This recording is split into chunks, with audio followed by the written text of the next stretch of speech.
வணக்கம். நம்மளோட சிறகடிக்க ஆசை சிறல வரக்கூடிய எபிசோட் எந்த மாதிரி விஷயம் நடக்க போகுது சொல்லி நம்ம இந்த வீடியோவில் பார்க்கலாம்.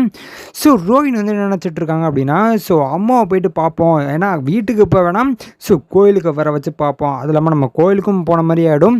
ஏன்னா அம்மா பர்த்டேக்கு நான் வருஷம் வருஷம் கோயிலுக்கு போவேன். இந்த வாட்டி போகவே முடியல. இங்கே நடக்கிற பிரச்சனைனால அதுவும் இல்லாமல் ஆன்ட்டி வேறு ஏடிஎம் கடை வேறு வாங்கி வச்சுட்டாங்க. நம்ம வேறு கிறிஸுக்கும் அம்மாவுக்கும் காசு தனியாக சேர்த்து வச்சுட்ருக்கோம். இனிமேட் நம்ம இதில் சேர்த்து வைக்க முடியாது.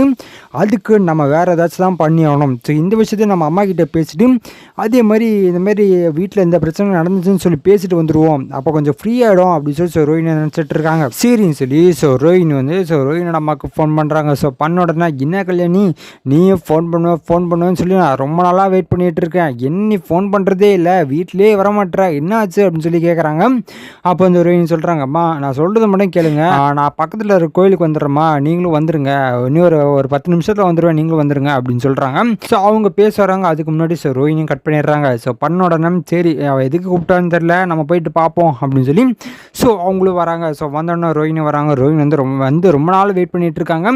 என்னம்மா எப்போ வர சொன்ன, நீ எப்போ வர அப்படின்னு சொல்லி கேட்குறாங்க. அப்போ வந்து கல்யாணி, என்ன கல்யாணி எனக்கு வயசாகிடுச்சு, கொஞ்சம் பொறுமையாக தானே வர முடியும், அது எப்படி நீ சொன்ன மாதிரி டக்குன்னு வர முடியுமா என்னால் அப்படின்னு சொல்லிட்டு இருக்காங்க. அப்போ வந்து ரோஹிணி சரிம்மா அதெல்லாம் இருக்கட்டும், கிறிஷ் எப்படி இருக்கான் அப்படின்னு சொல்லி கேட்குறாங்க. எப்பா இப்பயாச்சும் கிறிஷை பற்றி கேட்டியே அப்படின்னு சொல்கிறாங்க. மா என்னம்மா என்ன எப்படி இருக்கான், பரவாயில்லையே, அவன் நல்லா இருக்கானா அப்படின்னு சொல்லி கேட்குறாங்க.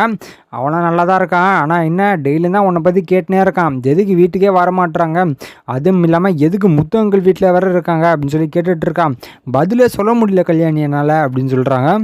அப்போ வந்து ரோஹிணி சொல்கிறாங்க, என்னம்மா அப்படி இல்லாமா கேட்குறான் அப்படின்னு சொல்லி கேட்குறாங்க.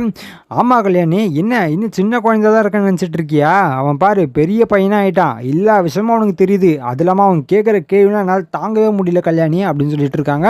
அப்போ வந்து ரோஹிணி சொல்கிறாங்க, அம்மா என்னம்மா பண்ணுறது, வீட்டில் அந்த மாதிரி பிரச்சனை போயிட்டுருக்கு அப்படின்னு சொல்லி கேட்குறாங்க. என்னது பிரச்சனையா, என்னாச்சு கல்யாணி அப்படின்னு சொல்கிறாங்க. அதை ஏன் கேட்குறீங்க, இந்த மீனாவும் முத்துவும் சேர்ந்துட்டு அவங்க பண்ணுற ஆட்டம் இருக்கே என்னால் தாங்க முடியலம்மா அப்படின்னு சொல்லிட்டு இருக்காங்க. அப்போ வந்து ரோஹிணியோட அம்மா சொல்கிறாங்க, என்ன கல்யாணி அவங்களுக்கு எவ்வளோ நல்ல பசங்க, அவங்கள போய் என்ன சொல்லிட்டு இருக்க, நீ அப்படி தான் சொல்லிட்டு இருப்ப எப்போ பார்த்தாலும் அவங்கள அப்படின்னு சொல்லிட்டு இருக்காங்க. அப்போ வந்து ரோஹிணி, அம்மா நிறுத்துங்கம்மா, எதுக்கு எடுத்தாலும் அவங்க 2 பேருக்கு சப்போர்ட் பண்ணுங்க, உங்கள் பொண்ணு பெருசா இல்லை அவங்க பெருசா அப்படின்னு சொல்லி கேட்குறாங்க. இல்லை கல்யாணி நடக்கிறது தானே சொல்கிறேன், உனக்கு அப்படி தெரியல, ஆனால் எனக்கு அப்படி தெரியல, அவங்க ரொம்ப நல்ல பசங்களாக எனக்கு தெரியுறாங்க அப்படின்னு சொல்கிறாங்க. சரிம்மா உங்கள் பாராட்டு புராணத்தை அப்புறமா சொல்லுங்கள், இப்போ நான் சொல்கிறத மட்டும் நல்லா கேட்டுக்கோங்க அப்படின்னு சொல்கிறாங்க. சரி கல்யாணி என்னாச்சு, ஏதோ பிரச்சனை சொல்லிட்டு இருந்தேன், என்ன ஆச்சு அப்படின்னு சொல்கிறாங்க.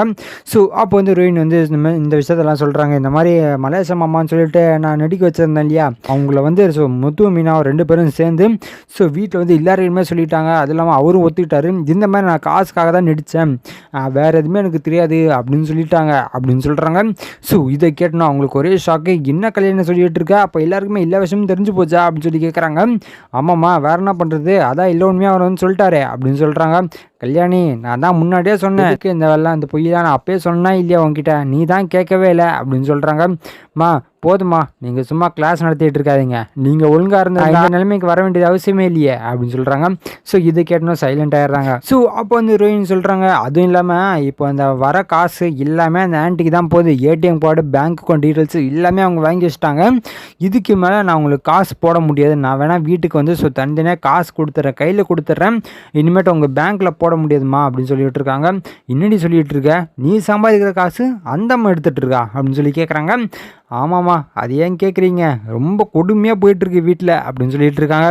கல்யாணி அந்த அம்மா பார்க்க முடியாது எனக்கு தெரிஞ்சிச்சு, ரொம்ப திமிரு பிடிச்ச பொம்பளையாக இருக்கும், இப்போ இந்த ஒன்றுமே தெரிஞ்சிச்சுன்னு சொல்கிற, அது எந்த அளவுக்கும் பண்ணு நல்லாவே தெரியுது அப்படின்னு சொல்கிறாங்க. சரிம்மா நீ வீட்டுக்கு போ, நான் இந்த விஷயத்த நல்லா கவனிச்சிக்கோ, அது இல்லாமல் கிறிஸ்டன் நல்லா பார்த்துக்கோ, நான் வரேன், கொஞ்சம் கேப் கிடைக்குமா நான் வரமா அப்படின்னு சொல்கிறாங்க. அப்படின்னு சொல்லி பேசிகிட்டு இருக்காங்க. அந்த நேரத்தில் என்ன நடக்குது அப்படின்னு பார்த்தீங்கன்னா, விஜயாவும் அதுவும் இல்லாமல் பார்வதியும் கோயிலுக்கு போகலாம் அப்படின்னு சொல்லி 2 பேருமே வராங்க. வந்த உடனே பார்வதி வந்து நான் பூஜை சாமான்லாம் போய் வாங்கிட்டு வந்துடுறேன், விஜய் நீ இங்கே வெயிட் பண்ணு அப்படின்னு சொல்கிறாங்க. சரி பார்வதி நான் இங்கே இருக்கேன் அப்படின்னு சொல்லி விஜய் வந்து வெயிட் பண்ணிட்டு இருக்காங்க. ஸோ வெயிட் பண்ணிட்டு இருக்கும்போது ஒரே வெயில் அடிக்குது. ஸோ நம்ம நெயிலில் போய் நிற்போம் அப்படின்னு சொல்லி விஜய் வந்து நெயிலுக்கு போகிறாங்க. ஸோ அப்போ தான் இவங்க 2 பேர் பேசிக்கிறதா பார்க்குறாங்க. அம்மாவும் அது இல்லாமல் ரோஹிணியும் பேசிக்கிறதா பார்த்துக்கிறாங்க. ஸோ பார்த்துட்டோன்னா இவளுக்கு என்ன இந்த அம்மா கிட்ட பேசிகிட்டு இருக்காங்க, என்னவா இருக்கும் அப்படின்னு சொல்லி நினச்சிட்டு இருக்காங்க. ஸோ அந்த நேரத்தில் என்ன நடக்குது அப்படின்னா, ஸோ விஜய் வந்து நம்ம போவோம், போயிட்டு என்னென்னு பேசுகிறாங்கன்னு கேட்போம் அப்படின்னு சொல்லி போகிறாங்க. அதுக்கு முன்னாடி பார்வதி வந்துடுறாங்க. ஸோ வந்த உடனே விஜயா பூஜை சாமான்லாம் வாங்கிட்டேன், வா நம்ம சாமி கும்பிட போகலாம் அப்படின்னு சொல்லி கூப்பிட்றாங்க. சரி பார்வதி இருக்கிற நேரத்தில் நம்ம இதெல்லாம் சொல்ல வேணாம், நம்ம வீட்டுக்கு போய் என்னென்னு பார்த்துக்கலாம் அப்படின்னு சொல்லிட்டு சாமி கும்பிட போயிடுறாங்க. ஸோ அந்த நேரத்தில் ரோஹிணி சொல்கிறாங்க, சரிம்மா பேசுனலாம் போதும், நான் கேப் கிடைக்கும்போலாம் வந்துடுறேன் ஓகேங்களா, நீங்கள் வீட்டுக்கு போங்கம்மா, கிருஷ்ணனெல்லாம் பார்த்துக்கோங்க அப்படின்னு சொல்லி அவங்களே அனுப்பி வச்சுறாங்க. சரின்னு சொல்லி அவங்களும் கிளம்பி போயிடுறாங்க. ஸோ இதுக்கப்புறம் தான் ரோஹிணி நினைக்கிறாங்க, நம்ம என்ன பண்ணலாம், எப்படி நம்ம காசை சேவ் பண்ணுறதுன்னு தெரியல, இப்போ பேங்க் அக்கௌண்ட்டில் எல்லா காசும் போயிடுச்சுன்னா மொத்தமாக அந்த ஆண்டி எடுத்துப்பாங்க, இனிமேட்டு நம்ம பாதி கேஷ் கையில் தான் வாங்கி வரணும் போல், ஆனால் அப்போ தான் இந்த இவன் வந்து இவ்வளோ சம்பாதிக்கிறா அப்படின்னு நினச்சிட்டு நம்மக்கிட்ட காசு கேட்க மாட்டாங்க, கொஞ்சம் காசுன்னு எடுத்துகிட்டு போட்டால் ஒன்றும் பிரச்சனை இல்லை அப்படின்னு சொல்லி ரோஹிணி நினச்சிட்டு இருக்காங்க. சரி நம்ம இதுவே இம்ப்ளிமெண்ட் பண்ணுவோம் வீட்டுக்கு போய்ட்டு அப்படின்னு சொல்லி ரோஹிணி வந்து நினச்சிட்டு போயிட்டு இருக்காங்க. அந்த நேரத்தில் நடக்குது அப்படின்னு பார்த்தீங்கன்னா, விஜய் சாமி கும்பிட்டு வீட்டுக்கு ரோஹிணிக்கு முன்னாடியே வந்துடுறாங்க. வந்த உடனே விஜய் வந்து உட்காந்துருக்காங்க. வந்த உடனே ரோஹிணி வந்து போகிறாங்க. போன உடனே ரோஹிணி இங்கே வா, எங்கே போயிட்டு வரேன் அப்படின்னு சொல்லி கேட்குறாங்க. அப்போ வந்து ரோஹிணி சொல்கிறாங்க, என்ன எதுக்கு என்கிட்ட போய் கேட்குறீங்க அப்படின்னு சொல்லி கேட்குறாங்க. இங்கே பாரு கேள்வி மேலே கேள்விலாம் கேட்டுட்ருக்காது, நான் கேட்குறதுக்கு பதில் மட்டும் சொன்னால் போதும் நீ அப்படின்னு சொல்லிட்டு இருக்காங்க. ஆண்டி நான் வந்து பியூட்டி பார்லருக்கு தான் போயிட்டு வரேன் அப்படின்னு சொல்கிறாங்க. பியூட்டி பார்லருக்கு போயிட்டு வரியா அப்படின்னு சொல்லி கேட்குறாங்க. அப்போ வந்து ரோஹிணி சொல்கிறாங்க, ஆமாங்க ஆண்டி என்ன ஆச்சு அப்படின்னு சொல்லி கேட்குறாங்க. இல்லை உன்னை நான் கோவிலில் பார்த்தேன் அப்படின்னு சொல்கிறாங்க. கோவிலுக்கு பார்த்தீங்களா அப்படின்னு சொல்லி கேட்ட உடனே பக்குன்னு ஆகுது. ரோஹிணிக்கு என்னடா இங்கே கோவில் வர வந்து பார்த்துட்டாங்களா அப்படின்னு சொல்லி நினச்சிட்டு இருக்காங்க. என்ன ரோஹிணி என்ன சைலண்டாக இருந்துட்டு இருக்க, ஏதோ பயந்த மாதிரி இருக்கே, அந்த அம்மா கிட்ட உனக்கு என்ன பேச்சு, அவங்க யார் ஃபஸ்ட்டு உனக்கு அப்படின்னு சொல்லி கேட்குறாங்க. இதை கேட்டோம் பயங்கரமான ஷாக்கு ரோஹிணிக்கு. அந்த நேரத்தில் முத்தும் வராங்க. வந்த உடனே என்னப்பா யாரை சொல்கிறாங்க அப்படின்னு சொல்லி கேட்குறாங்க. அப்போ வந்து அண்ணாமலை, விஜயா யாரை சொல்லிகிட்டு இருக்க, எந்த அம்மா அப்படின்னு சொல்லி கேட்குறாங்க. அப்போ வந்து விஜய் சொல்கிறாங்க, அதாங்க முத்து அப்பப்போ அந்த ஒரு சின்ன பையனையும் ஒரு அம்மாவையும் கூப்பிட்டு வருவாங்களே அதுங்க தான் அப்படின்னு சொல்கிறாங்க. அப்போ வந்து முத்து சொல்கிறாங்க, என்னது அவங்களா அப்படின்னு சொல்லி கேட்குறாங்க. அப்போ வந்து விஜய் ஆமாம் அவங்க தான் அப்படின்னு சொல்கிறாங்க.